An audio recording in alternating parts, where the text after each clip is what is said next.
Welcome to another episode of Piecing It Together, the podcast where we take a look at a new movie and try to figure out what movies inspired it. But today on the show, it is actually the return of our Breaking It Apart series, which takes the format of Piecing It Together and turns it in reverse. And we're looking at a classic movie and what movies it might have inspired. And joining me today is film critic Noah Gittell to talk about The Bad News Bears from 1976. And Noah has a new book out called Baseball the Movie. So it was a perfect time to get Noah back on the podcast and take a look at a classic baseball movie. And we also talk about his new book. So great conversation coming up. Lots of great stuff to get into. Before we get to it, I do want to remind you, as always, to make sure you are subscribed to Piecing It Together wherever it is that you're listening. You could also follow us on social media at Piecing Pod and join our Facebook group, Popcorn and Puzzle Pieces, where we continue the conversation about all the movies we talk about here on the show. And I'd love to hear what other movies that we don't bring up that you think might have been inspired by the Bad News Bears. So definitely write in either on Twitter, on Facebook, in the Facebook group. You can do it right there on Good Pods if that's where you're listening. And there's also a contact form on our website, piecingpod.com. I'd love to hear from you. And with that said, let's jump into this episode about the Bad News Bears. All right, Noah Gittell is with us. We are going to talk about the Bad News Bears and also about his new book, Baseball the Movie. Noah, how's it going? It's going great, David. Happy to be here. Yeah, thanks so much for coming back. I've known that you've had this book on the way for a while, and we haven't been doing these Breaking It Apart episodes looking at classics in a while, and I just know there's like this rich history of baseball movie, which is of course why you wrote this book, but I thought it would be a good chance to jump into a movie like this, and you threw this one out there as an option, and I'm really glad you did because I hadn't seen it in so many years, and it's just so much fun. I love this movie. I actually didn't see it for the first time until like 10 years ago. I think I was, sort of I wasn't born yet when it came out, and then by the time I was old enough to see it, according to my parents, it just seemed like an old movie that I wasn't that interested in. There were so many other baseball movies that were coming out that were made for me that I just kind of never got around to it. And then when I caught up with it, I was blown away, not just because it's a great baseball movie, and it really does contain more baseball than pretty much any other movie. Yeah, kind of. But also because I knew so much more about 70s cinema by then, and I was able to kind of look at how it fit into what else was going on in Hollywood at the time. So in a weird way, I think this movie is actually better as an adult than it would have been as a kid. Yeah, I think that makes sense. And it kind of has it all. It's got the baseball, of course, but it's also got, the coming of age stuff. It's got just, funny, raucous humor in it with everything with Walter Matthau. And it's a fun one. And I think that's also going to speak to the kind of different angles we could get at with talking about puzzle pieces here and talking about movies that the Bad News Bears itself might have inspired. So let's just start getting to it. We'll talk about your book a bunch, probably along the way, but a bunch at the end too. What do you have for your first piece? Well, I have a feeling your pieces are going to be more creative than mine, but I somehow avoided just picking the sequels to the Bad News Bears because there were two of those, and there was a remake, and there was a TV show as well. Sure. But the Bad News Bears really set the template for so many baseball movies that came after. This idea of a team of, a ragtag team of underappreciated players who come together under this unorthodox leader. And I could name several baseball movies that do this, but the one I want to single out is a film called Little Big League. Okay. It came out in 1994. This is a movie about a 12-year-old kid whose grandfather owns the Minnesota Twins. His grandfather dies. He leaves the team to this kid, and then the kid makes himself the manager of the team. And I think it's actually a great movie that got really overlooked at the time for various reasons. It takes its baseball really seriously, which is important to sort of balance the ludicrousness of the concept. But the reason it's a good parallel to Bad News Bears is because it's got the same overall structure, a team coming together under an unorthodox leader. In this one, the kid is the manager. Okay. And the players are the adults. So it's sort of the opposite and the same. And then you add in the fact that the kid is actually smarter, definitely about baseball, than any of the dumb jock players are. And it sort of is the same as the Bad News Bears in a weird way. So of all the baseball films that have sort of followed this template, I think Little Big League does it the most in the most interesting way. Okay, right on. I'm wondering if because I feel like there were so many, growing up in the 80s and into the early 90s, like baseball movies were always around. And I feel like I saw them all back then, but I definitely haven't seen this since back then. Well, what happened to this movie, and I hope I'm not stepping on any of your other pieces, but it came out a year after Rookie of the Year, Okay. and it really got overshadowed by that because these were the two like kids in the major leagues movies, and for some reason, Rookie of the Year was a much bigger hit, even though I think it's a lesser movie. Right on, right on. That makes a lot of sense. I've got some baseball movies. I got some other stuff. I'm going to start with some of the other stuff here.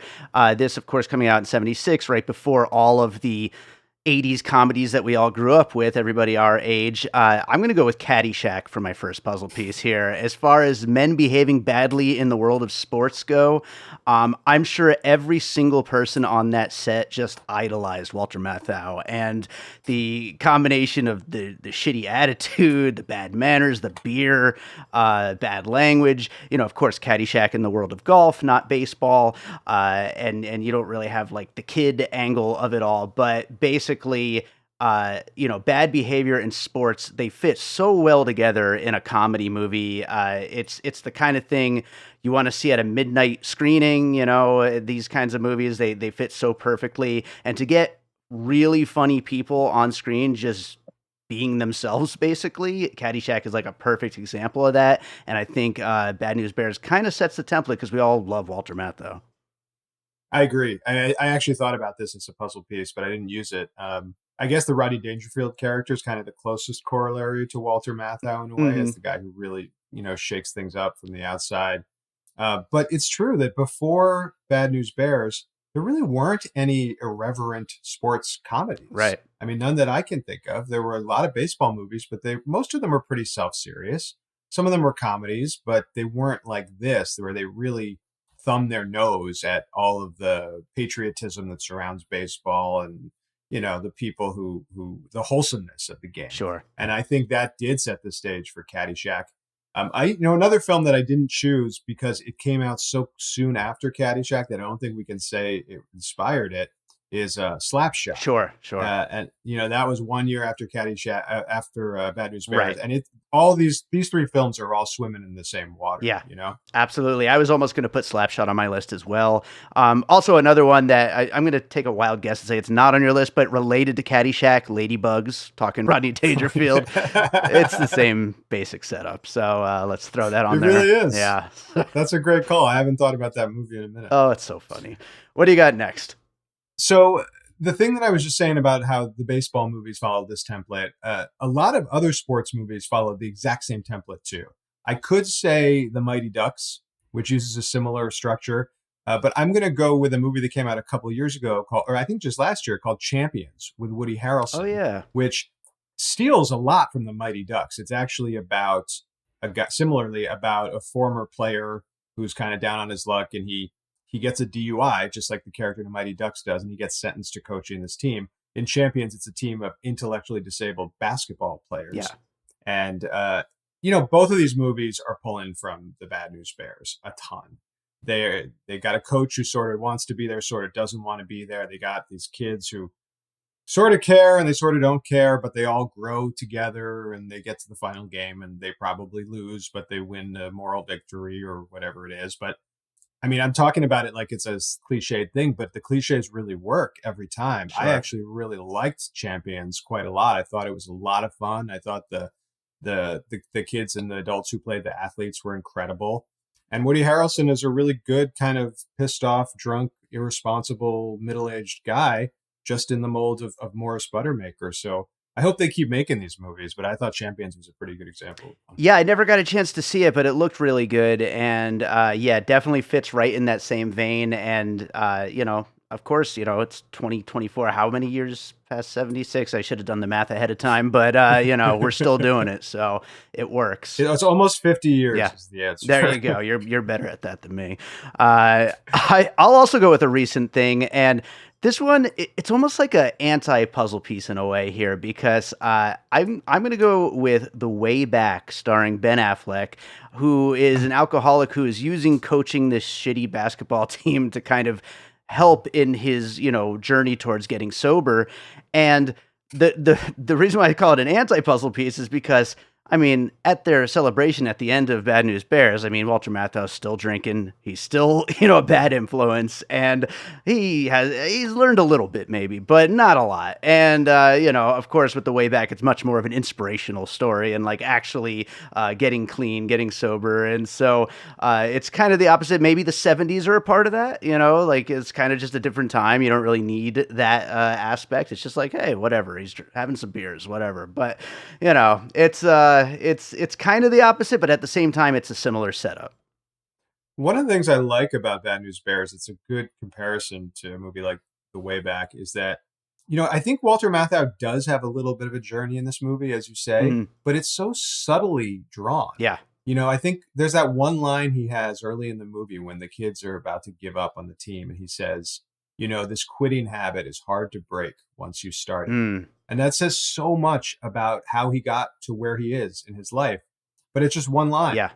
And then, of course, he has the journey at the end, and he ends up getting too into winning and he has to come down from that. But it's all done very subtly. They never sacrifice the comedy in favor of that. And, The Way Back is a good movie, but it's pretty heavy handed Sure. in Yeah. terms of like what this guy's journey is and what he needs to learn. So I really appreciate how the Bad News Bears have sort of wove that emotional journey in through the comedy and the sports and all that stuff. Absolutely. You were just on this podcast for the holdovers at the end of last year, and that being so heavily inspired by, stuff from the '70s, you see that same kind of thing where like just throwaway lines are just filled with so much character Yes. development. And yeah, it's another one that's like right in that same kind of thing. That's a great call. So what do you got for your next one? Okay, so my next one is not a sports movie, but it sort of feels like one, Mhm. and that is School of Rock. Oh, nice. Yeah. School of Rock, which the reason I thought of this was that I interviewed Richard Linklater for my book. I interviewed a lot of people for the book, but there's a standalone interview with him, sort of in the middle of the book, which was so exciting for me. I bet. And we were talking about his remake of the Bad News Bears, which is okay. If we'd never seen the first one, maybe we'd think it was better. Mhm. But we were talking about that, and he said, the reason he got that or was able to make that movie was because he had just made School of Rock, and it was such a big hit. And he said when they were making School of Rock, they actually referenced the original Bad News Bears quite a lot. Oh, wow. And if you think of it, it's pretty similar. You've got this irresponsible leader of this classroom of young, somewhat obnoxious kids, and they end up growing together. There's sort of a big game at the end that they don't win, but they kind of win their own self-esteem. And I bet if you looked at it beat for beat, it would actually have even more in common with Bad News Bears than we know. Yeah, absolutely. I didn't think of that one, but that's a great one. And another thing is, of course, you got Jack Black as the star of the show. Of course, Walter Matthau is the star of the show, but all the kids get their moments. Like they're all very fully drawn and you really get to know them all, even though there's so many other characters. So yeah, I mean, that's a really great one there. I like that a lot. I will go with, let's throw another baseball movie, a classic, 1993, The Sandlot. You gotta have it on this list as far as misfit kids go. You don't necessarily have the coach type of character in this. It's more just the kids are out there dealing with everything on their own, and it's straight up the coming of age part of the story. But I talked about at the beginning of this conversation about how we grew up around all these baseball movies. The Sandlot was like center of all of that, I feel like.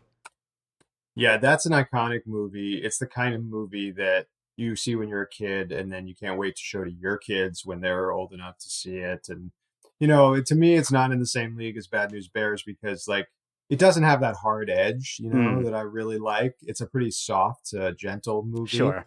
But there's nothing wrong with a soft, gentle movie. And when you're talking about a group of kids in a baseball movie, those are clearly number one and number two. Absolutely. Well, let's go to your next piece. What do you got? All right. This movie, like, I'm not as big a fan of as everyone else is, but I feel it must be mentioned, and that is Bad Santa. Okay, yeah. Uh, and of course, Bad Teacher and Bad Moms would probably fall into the same category. But I mean, look, and even you could say Bad News Bears was the first in the series in a way, if you Sure. wanted to, Yeah. since it starts with bad. Yeah. But that's the idea, right? Is that it's just funny to see a guy behaving irresponsibly, or a gal behaving irresponsibly around kids and not varnishing the truth from them and using them for their own gain. Bad News Bears certainly pioneered that, and Bad Santa did it so well, or so successfully, financially at least, Sure. that Richard Linklater cast Billy Bob Thornton as Buttermaker in his remake of the Bad News Bears. Oh So yeah. it really sort of comes full circle there. The Bad Santa is like the meat in the Bad News Bears How sandwich. about that? I didn't realize the timeline there. Yeah, that works out perfectly. Yeah, and that's another one I didn't think of, but that is such a great one to include here. As far as the person who's supposed to be, inspirational and fun and Yes, happy, and just goes the other direction. So yeah, that's right. I mean, Santa Claus and base Little League coaches, yeah, they're at the same level, basically. yeah, exactly. I will go. This is actually a good setup for my next one. I wanted to include an Adam Sandler movie on my list because I feel like his whole shtick is, what Walter Matthau's doing here. And I feel like Big Daddy's probably the best one, even though he does have Mhm. many sports related movies. It's more that guy who's kind of a screw up who is learning to grow a little bit because of having to take care of some kids, in this case, one kid. And, I think the fact we've already kind of talked about it, that he only grows a little bit, which is another thing that's like fun about Big Daddy and Adam Sandler's character in that movie. He's still Adam Sandler by the end of the movie, but he's a little bit better and he's on his way. And you kind of hope that he's going to become a better and better person as things go forward after the movie ends. That's a great call. And I think it says something about the difference in the two eras, when Adam Sandler is still going to be a man child by the end of it, because that's what Adam Sandler is. Hmm. That's his whole persona. And that's what the persona was of so many comic stars in that era. But, back in the 70s, men were a little bit different, Yeah, I think. And Buttermaker, for all of his irresponsibility, was like more gruff, kind of more masculine sure. man. And so those are interesting comps in terms of like what the standard for masculinity was in the two eras. That's a really good point. I was thinking like, 10, 20 years from now, like when we come around to yet another remake, like Sandler will probably be aged into the perfect, moment for that. But you're right though. It is a slightly different kind of guy.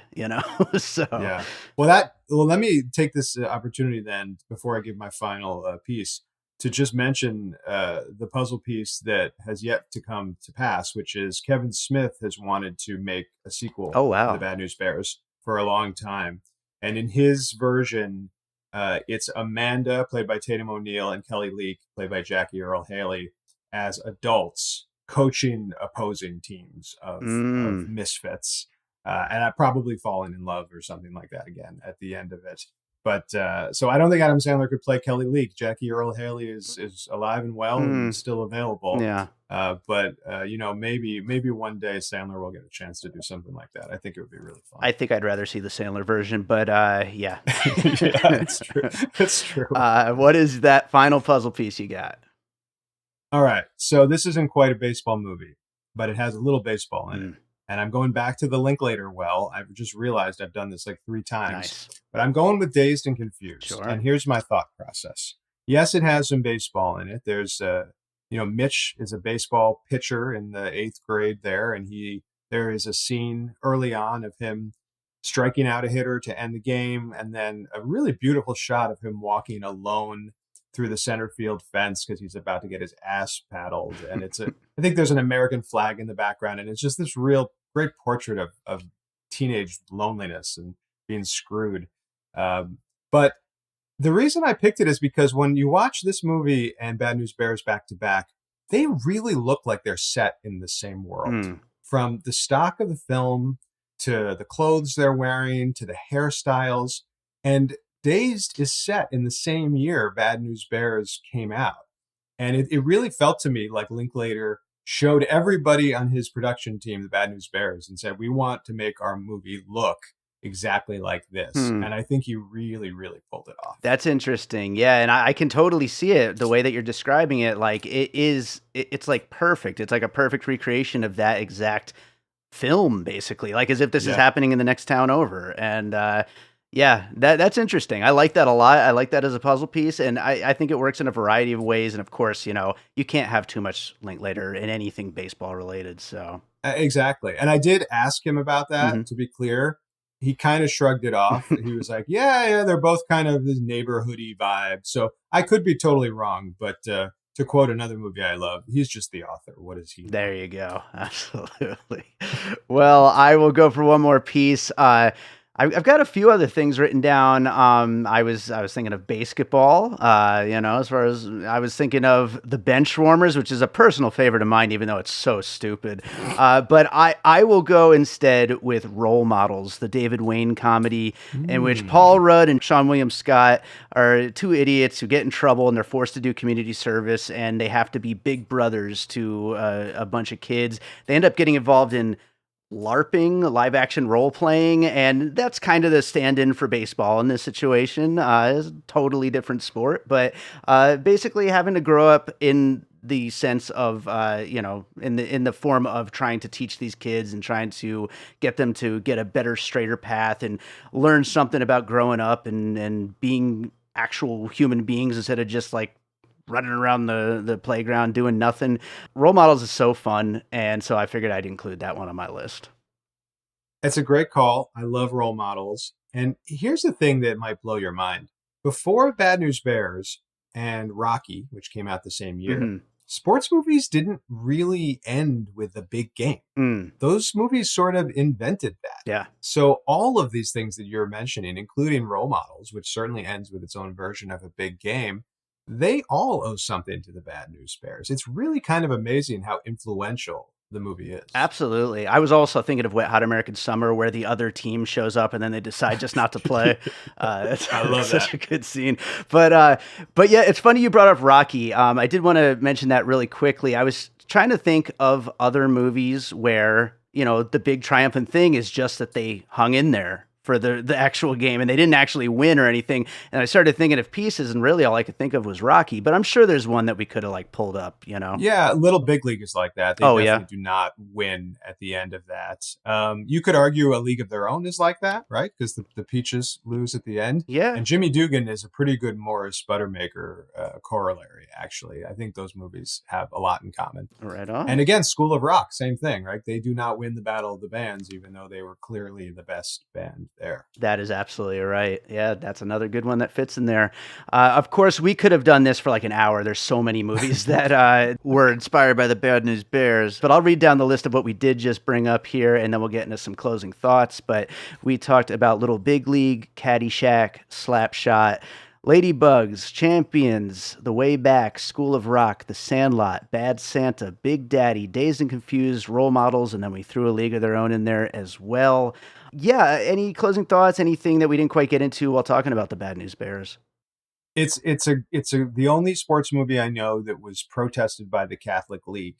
First of all, I'll say that it was the favorite film of all time, one of the favorites of not just Kevin Smith but also Quentin Tarantino Hmm. and Philip Seymour Hoffman. Oh wow. Who, if you want to know what drew him to Moneyball, maybe it was his chance to do something in the same vein Oh as Little man. Big League, or maybe it was Along Came Polly. I'm not sure. Put Philip Seymour Um, Hoffman as the oh, coach. Oh oh man. my God, what a missed opportunity! One other fun fact that I discovered: the movie was written by Bill Lancaster, Hmm. who based the character of Morris Buttermaker on his father. Hmm. Can you guess who his father was? Burt Lancaster. Burt Lancaster, Wow. exactly. Which is really funny to think about. But Burt Lancaster would have been a pretty cool Buttermaker too at various points in his career. Yeah, I looked up Bill Lancaster before this, and I was surprised at his like filmography. Two Bad News Bears movies, Firestarter, an unused draft of that, and John Carpenter's The Thing. Like I know, not too bad. random and great career, but Yeah, I'll yeah, take that. yeah, for sure. Well, let's talk about your book a little bit. I mean, straight up, just introduce it to my listeners. Tell people what it is. So it's called Baseball the Movie. And basically, it tracks the evolution of the baseball movie genre from Pride of the Yankees, which was really the first big successful baseball movie, all the way to the present. And I think if you were to read this book, you'd get a pretty good sense of what baseball went through, like in that time period, Mm, what Hollywood went through in that time period, and really what America went through in that time period, too. One of the big ideas of the book is that because baseball is the national pastime, it represents this sort of perfect vehicle in film to comment on race and gender and politics and corruption and all the things that make America America.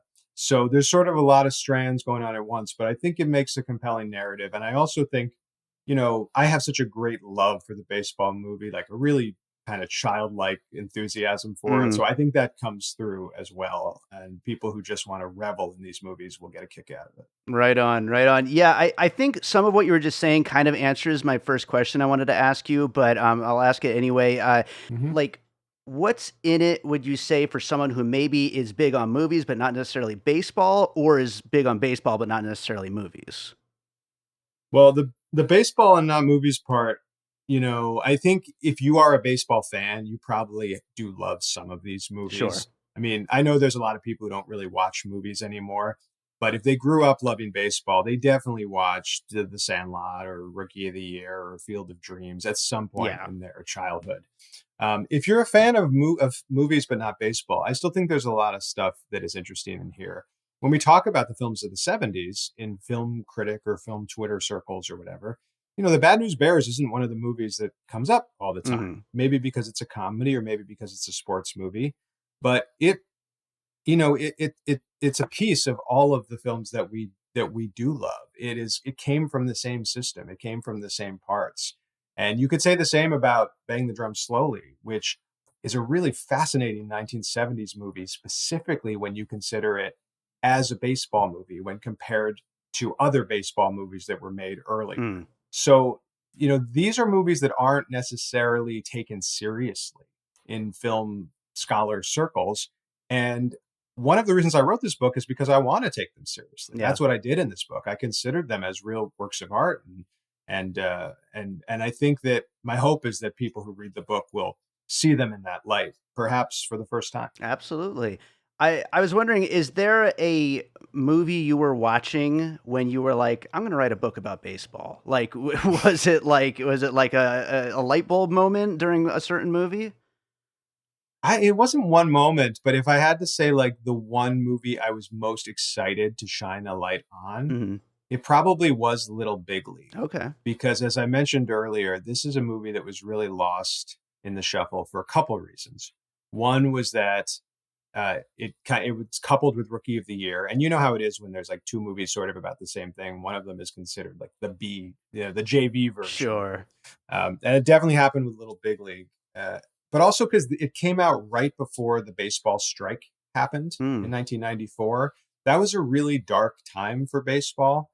It was a sad time. That was the only year without a World Series in a really long time. And I think people weren't really in the mood for like a fun kids baseball movie. Mm. But it's so great because people don't realize how seriously this movie takes its baseball. They realize if you're going to have an outlandish concept, you got to take it seriously at the same time. And they cast so many former players, gave them big roles actually, and they made this main character, Billy, this 12-year-old kid, literally the smartest guy in the room.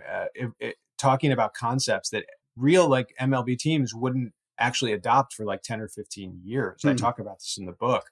So it's actually more interesting now than it was then because we can see how clearly ahead of its time it was. That's cool. That's really cool.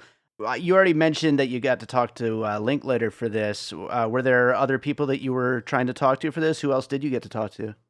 Yeah, well, the best part for me was getting to talk to some former and current players. Okay.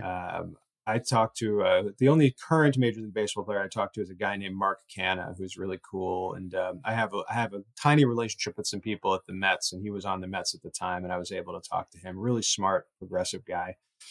I talked to some great baseball writers. I talked to Joe Posnanski, he's like the preeminent baseball author of our time. His Mm. his most recent book, The Baseball 100, has been on the bestseller list forever. I got to talk to Michael Schur, who is he's a friend of Joe Posnanski's. They have a podcast together, but he's also the creator of The Good Place and Parks and Recreation, Okay. and he was one of the writers on The Office. Huge Red Sox fan, and he was trying to make a Field of Dreams TV show for a while. In fact, he had it all written, and it was about to get made, and I think Amazon dropped it because A League of Their Own, the Mm, TV series, didn't do very well, yeah. or maybe someone else dropped it because they saw how that happened. But he wasn't able to make it. But I talked to him about Field of Dreams, and he was just such an entertaining and smart guy. I talked to some great other baseball writers, Susan Slusser, an incredible beat reporter for the San Francisco Giants.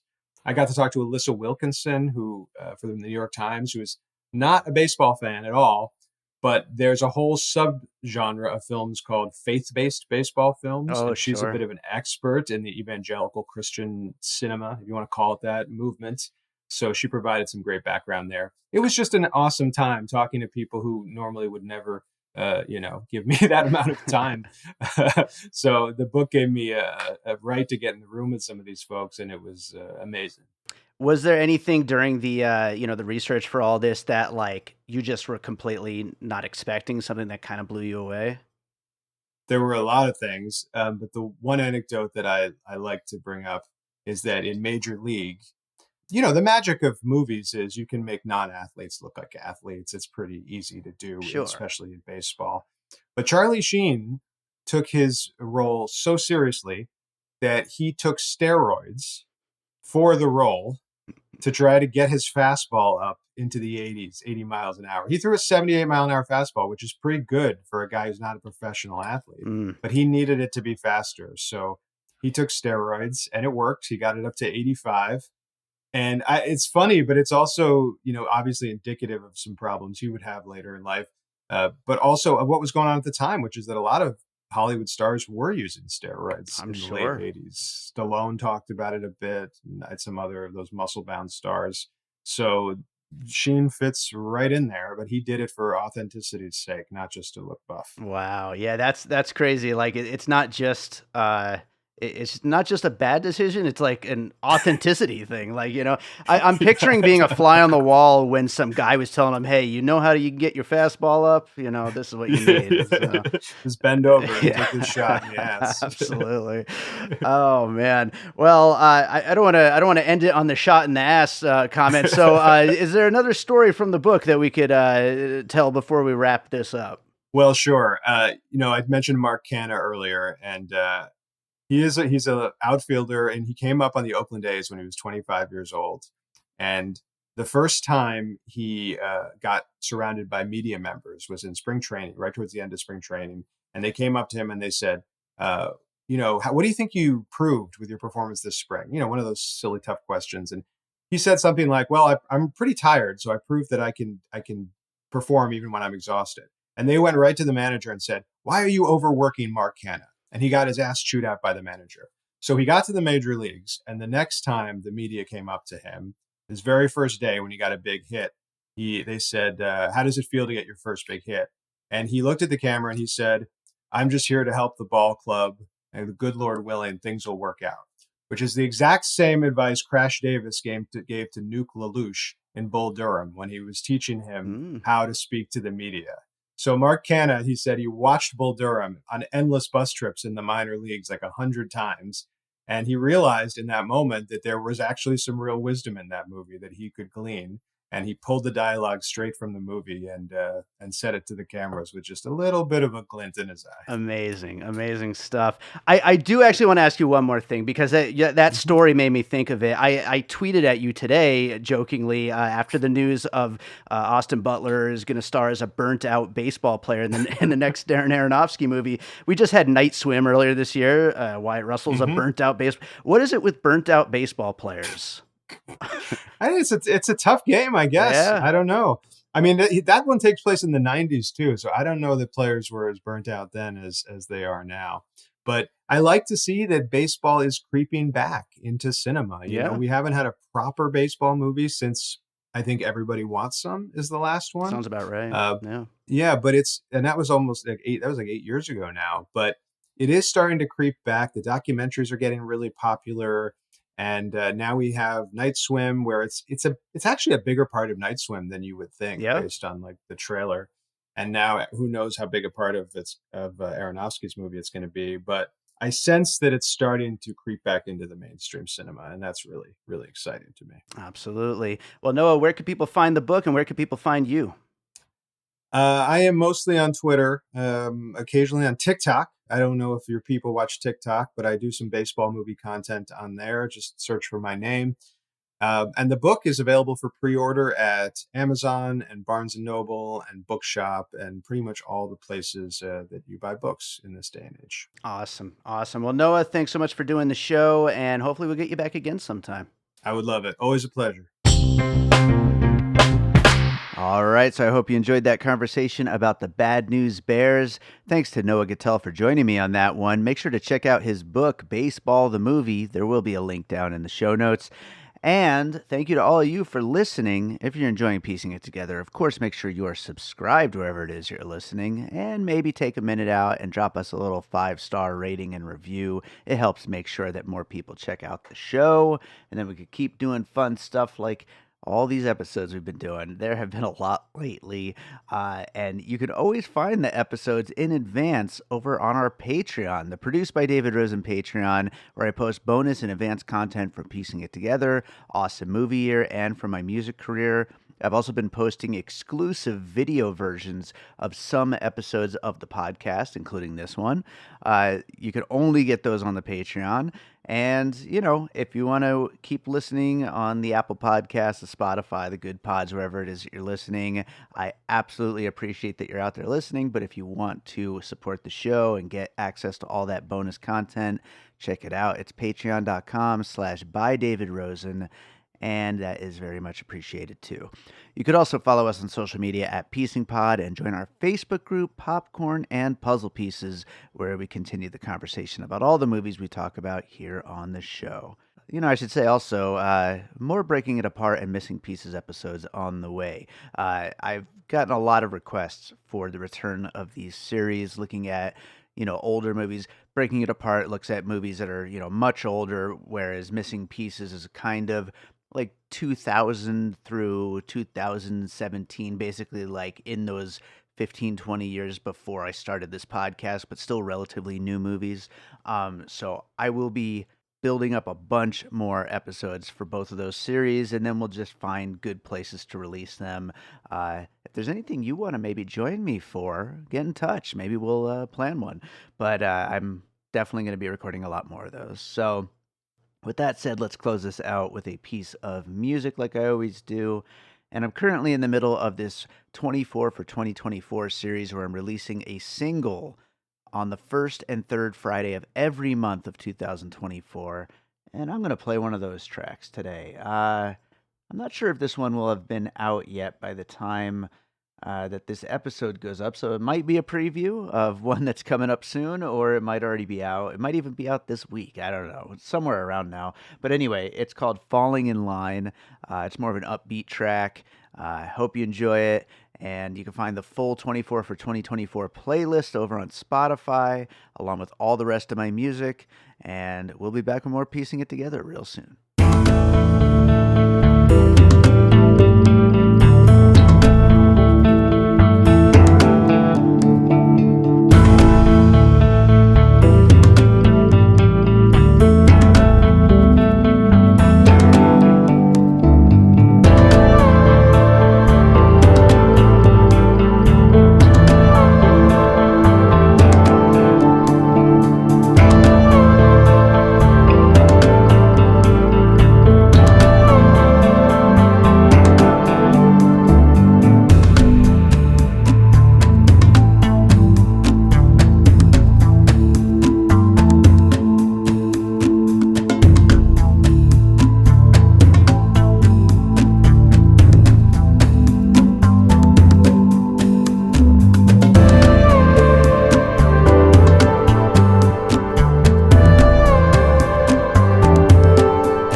An All Points West production, produced by David Rosen in Las Vegas.